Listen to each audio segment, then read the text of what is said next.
Mbak. Waalaikumsalam. Apa kabarnya Mbak hari ini? Alhamdulillah baik. Oh baik ya Mbak. Perkenalkan, nama saya Dewi Malasari.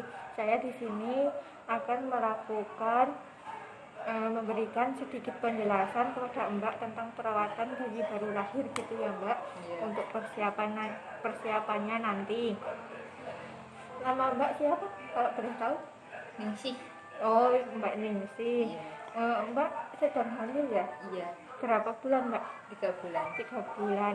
Ini nanti waktunya kurang lebih 10 menit ya Mbak. Iya. Mbak, apakah ada yang ingin ditanyakan? Tidak. Mbak bersedia ya? Iya. Kalau gitu saya mulai aja. Yang pertama, pada perawatan bayi baru lahir itu ada pengertian. Pengertiannya itu merupakan suatu tindakan perawatan pada tali pusar bayi baru lahir sejak dipotongnya tali pusar sampai tali pusar puput, dengan tujuannya itu untuk mencegah terjadinya infeksi pada tali pusar bayi dan mempercepat penyembuhan luka.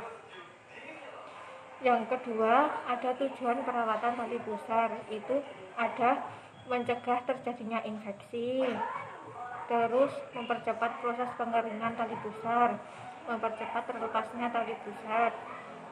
Yang keempat, itu ada mencegah terjadinya tetanus pada bayi baru lahir. Yang ketiga itu ada waktu perawatannya. Yang pertama, sehabis mandi pagi atau sore, jadi sehari 2 kali. Terus sewaktu-waktu bila balutan itu basah. Selanjutnya ada hal-hal yang perlu diperhatikan dalam perawatan. Yang pertama itu jangan menggunakan plester dalam membalut karena dapat menyebabkan iritasi. Yang kedua, daerah tali pusar dan sekitarnya harus selalu dalam keadaan kering dan bersih. Yang ketiga, jangan mengoleskan alkohol atau betadin karena akan menyebabkan tali pusar itu lembab. Terus yang selanjutnya ada lipat popok di bawah puntung tali pusar. Yang selanjutnya, bila terdapat tanda-tanda infeksi seperti kemerahan, mengeluarkan nanah atau darah dan berbau, segera hubungi petugas kesehatan. Terus yang selanjutnya ada hal-hal yang akan terjadi jika perawatan tali pusat kurang baik. Itu perawatan tali pusat yang tidak steril akan mengakibatkan gangguan kesehatan pada bayi seperti tetanus. Untuk mencegah hal tersebut, maka ditekankan untuk mengetahui tanda dan gejala adanya infeksi tadi, seperti kemerahan, tiba-tiba panas, bayinya tiba-tiba panas, tidak mau menetek, dan mudah atau sering kejang.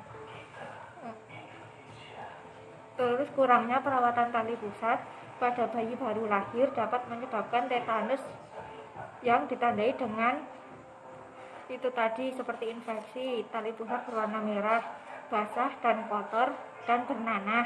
Yang kedua, kesulitan menyusu. Yang ketiga, mulut tidak bisa dibuka. Yang keempat, kejang bila disentuh atau kena sinar atau mendengar suara keras. Terus yang selanjutnya kadang demam. Yang selanjutnya ada cara perawatan tali pusat. Itu peralatan yang dibutuhkan untuk perawatannya. Yang pertama ada 2 air hangat, yang satu untuk membasahi dan yang satu untuk menyabun dan untuk membilas. Yang kedua ada wastafel kering dan basah. Yang ketiga sabun bayi. Yang keempat kasa steril. Yang kelima 1 set pakaian bayi.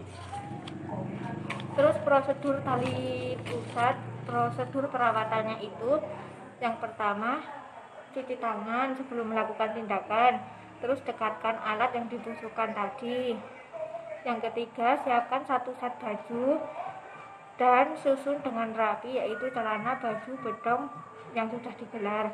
Yang keempat, buka bedong bayi. Yang kelima, lepas bungkus tali pusat.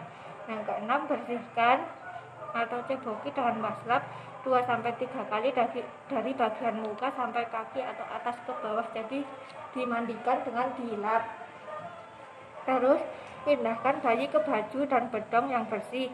Yang kedelapan, itu bersihkan tali pusat dengan cara yang satu pegang bagian ujungnya, terus basahi dengan waslap dari ujung melingkar ke batang. Yang ketiga disabuni pada bagian batang dan pangkal. Yang selanjutnya bersihkan sampai sisa sabunnya bersih.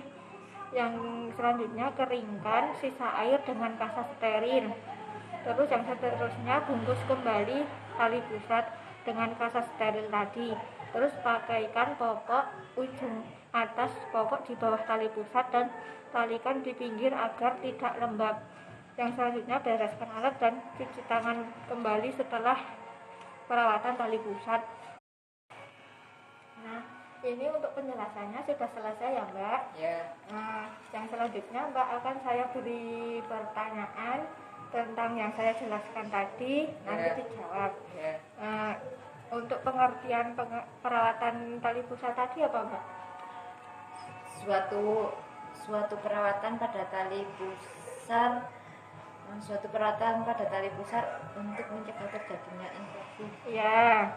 Terus tujuannya apa Mbak? Tujuannya mencegah terjadinya infeksi. Yang pertama mencegah terjadinya infeksi pada tali pusar. Yang kedua mempercepat pengeringan pada tali pusar. Yang ketiga mempercepat terlepasnya tali pusar. Yang keempat mencegah tetanus pada bayi baru lahir. Ya, terus waktu perawatannya itu? Waktu peralatannya itu sehabis mandi pagi sama sore. Ya. Habis mandi. Terus pada saat kalau basah namanya apanya itu. Terus kalau untuk cara perawatan tali pusarnya, perawatannya apa aja Mbak? Peralatannya air hangat, terus waslap, sabun, kasa sama pakaian bersih. Ya, kalau Langkah-langkahnya yang pertama kita harus cuci tangan biar steril. Terus yang kedua kita persiapkan alat-alat. Yang ketiga kita buka baju atau pakaian bayi. Terus yang keempat kita buka pembungkus tali pusar. Terus yang selanjutnya kita bersihin pakai waslap. Kita pindahkan ke pakaian bersih. Terus untuk membersihkan tali pusarnya kita pegang tali pusarnya. Terus pakai waslap, dibersihin pakai sabun, dibilas sampai bersih sabunnya. Terus kemudian dilap lagi sampai kering. Terus kita bungkus lagi tali pusarnya, terus dipakein pakaian yang bersih. Ya, terus bereskan alatnya ya. Ya Mbak, bagus sudah mengerti apa yang saya jelaskan tentang perawatan tali pusar pada bayi baru lahir. Itu untuk mencegah terjadinya infeksi ya Mbak. Nanti bisa diterapkan sendiri apabila anaknya sudah lahir. Itu ini ada informasi nanti bisa dibaca-baca kembali jika lupa.